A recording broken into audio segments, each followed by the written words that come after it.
News चॅनलवाले तुम्हाला ही बातमी कधीच दाखवणार नाहीत.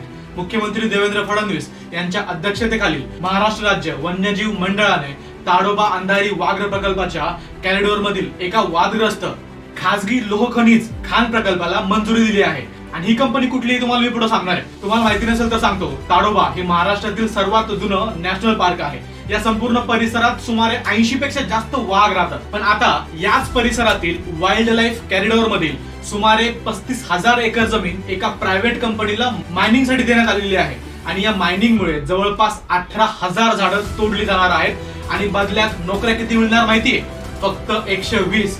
आणि त्यातल्याही फक्त 32 नोकऱ्या कायमस्वरूपी असणार आहेत, बाकी सगळे कंत्राटी. आणि याच्यात देखील सगळ्यात धक्कादायक गोष्ट म्हणजे स्टेट वाईल्ड लाईफ बोर्डच्या एक्सपर्ट कमिटीनं आधीच इशारा केला होता की या ठिकाणी मायनिंग केल्यास इरिव्हर्सिबल डॅमेज होऊ शकतो. म्हणजे जंगल आणि पर्यावरणाला कायमस्वरूपी फटका बसेल आणि तो पुन्हा कधीच भरून निघणार नाही.